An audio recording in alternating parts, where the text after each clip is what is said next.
শহীদরূপ farming চ্যানেলের পক্ষ থেকে সবাইকে শুভেচ্ছা অভিনন্দন। চলেন আমরা বেগুন গাছের দিকে যাব। বেগুন গাছ কীভাবে সুস্থ রাখবেন এবং কিভাবে সুন্দর করে বড় করবেন এবং কিভাবে লাউ ধরাবেন এবং কিভাবে ডাল ছাঁটাই করবেন সেটাও দেখাবো, সেটাও বলবো। তার আগে একটা কমলা দেখে যাই, ভালো আছে, ওর নামটা দেখে দিই। গোড়াটা পরিষ্কার করতে হবে, ডাব্লিউ মার্কেট নাম।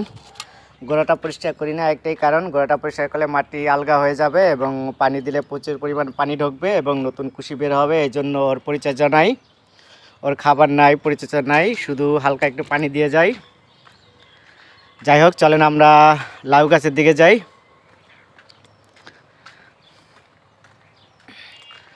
প্রথমত মাটি সুন্দর করে তৈরি করবেন এবং মাঝে মধ্যে মাটি শুকাইবেন, সব সময় ভিজা রাখবেন না।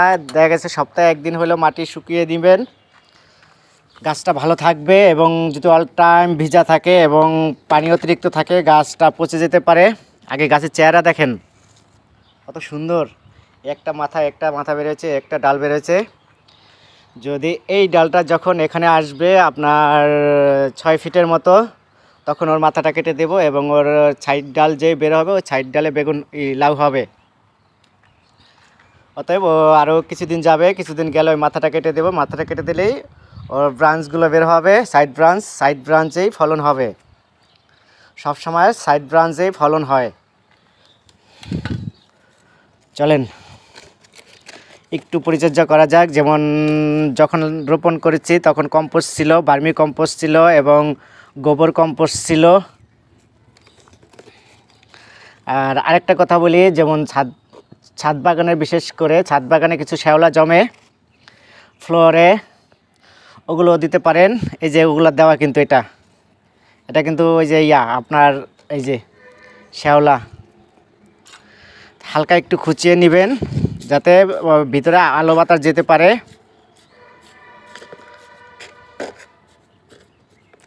এবং মাটিটা ভিজা আছে, মাটিটা একটু শুকাইতে হবে। আজকের দিন শুকনা থাকবে, কালকে ওকে পানি দেব। ঠিক অনুরূপভাবে একইভাবে আরেকটা গাছ বড় হচ্ছে, এটাও দেখেন, এটার খুব ভালো অবস্থা। যদি লাউ খেতে চান, গাছ বাঁচিয়ে রাখতে চান, তাহলে মাটি সুন্দর করে তৈরি করবেন। মাটির উপর নির্ভর করে আপনার গাছের গ্রোথ।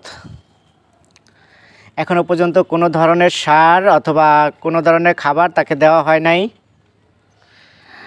কারণ এই মুহূর্তে খাবার দেব না, খাবার দেব আরও পরে, গাছটা আরও বড় হলে আরও বড় দেবো। কারণ এখন মাটিতে যা খাবার আছে তাই ও খেয়ে বড় হতে থাকবে।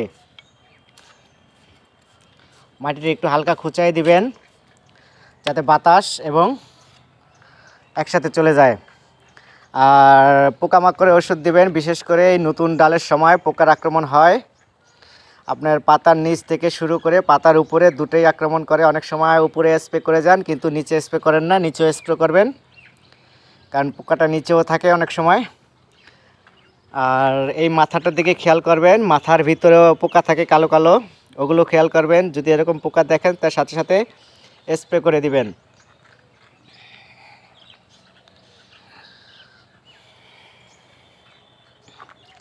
আর যখন খাবার দেব অবশ্যই খাবারের ভিডিও দেখতে পারবেন।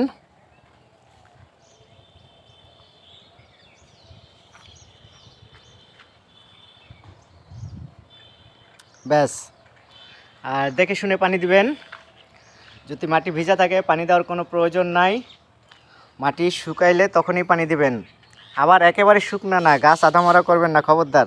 লাউ গাছে কিন্তু প্রচুর পানি লাগে, সেই হিসেব করে আপনি পানি দিবেন। প্রচুর বলতে আবার অত প্রচুর না যে আপনার গোড়া সবসময় ভিজা থাকবে, সবসময় ভিজা থাকলে গোড়া পচে যেতে পারে। আর বিশেষ করে কোনো সার খাবার যখন দেবেন তখন মাটি শুকনা শুকনা রাখবেন, অতিরিক্ত ভিজা রাখবেন না। কারণ খাবারের সময় যদি মাটি অতিরিক্ত ভিজা থাকে আপনার গোড়া পচে যাবে এবং গাছের কালারও চেঞ্জ হয়ে যাবে। আর পোকামাকড়ের দিকে একটু খেয়াল রাখবেন। যেমন আমি পোকামাকড়ের বেনেট ও পাঁচতারা দেই, আমি ছবি দেখাবো আপনাদের কি দেই।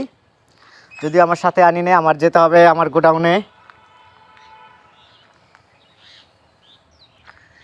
এভাবে করেন। আর আরেকটা জিনিস খেয়াল করবেন যে ওর লতাপাতায় কিনা ওর গাছটা কি জড়িয়ে যায় কিনা, এটাও খেয়াল করবেন যাতে ওর লতাপাতায় ও নিজে জড়িয়ে না যায়, সেটাও দেখবেন। আর যদি পারেন আপনি খৈল ভিজানো পানি দিতে পারেন এই মুহূর্তে গাছের গ্রোথের জন্য এবং গাছের সৌন্দর্য বৃদ্ধির জন্য। খৈল ভিজানো পানির বিকল্প কিছু নাই, এটাও দেন।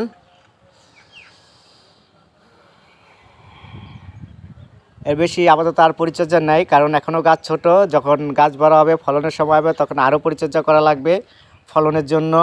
তখন একটা খাবার লাগবে, খাবারের মধ্যে অনেক কিছুই থাকবে, আপনার হাতের কাছে যা খাবার পাবেন তাই দিতে পারেন। যেরকম খাবারের ভিতরে আপনার থাকবে কম্পোস্ট, তারপর থাকবে আপনার পটাশ, তারপর থাকবে হয়তো টিএসপি, এগুলো থাকবে।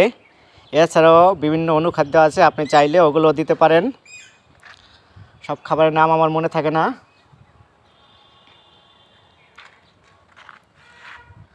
চলেন একটা বেগুন গাছ দেখি। দেখছেন বেগুন গাছ কত সুন্দর।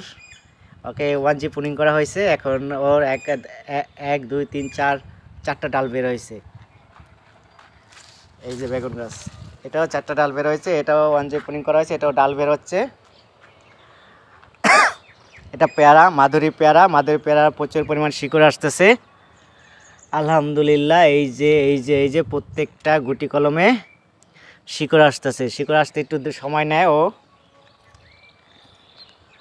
ভালো আছে। এভাবে পরিচর্যা করেন, আপনার বেগুন গাছও সুন্দর থাকবে এবং ফলনও হবে ইনশাল্লাহ।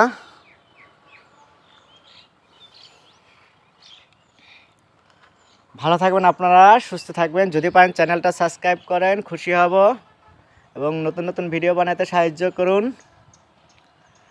আর টমেটোর ব্যাপার নিয়ে, টমেটোর গাছ এখনও ছোট, শুধু ভার্মি কম্পোস্ট দ্বারা রোপণ করা হয়েছে। টমেটো গাছ যখন বড় হবে তখন ওদের খাবার দেওয়া হবে, আপাতত খাবার দেবেন না। যে কোনো গাছে আপনার ছোট অবস্থায় কখনো খাবার দিবেন না। হয়তো দিতে পারেন আপনার হালকা পরিমাণ খৈল ভিজানো পানি, জৈব খাবার, এটা দিতে পারেন, কিন্তু কখনোই রাসায়নিক খাবার দিবেন না। চলেন আপনাদের দেখাই যে আমি কী দেই। এখানে আছে ব্যানেট, এটা হলো ব্যানেট ও পাঁচতারা, এটা ব্যানেট, এটা দেই, এটা পাঁচতারা, এটা দেই, এবং দুইটা একসাথে মিশিয়ে দিই। 10 লিটার পানিতে দুইটা একসাথে মিশিয়ে তারপর স্প্রে করে দেই।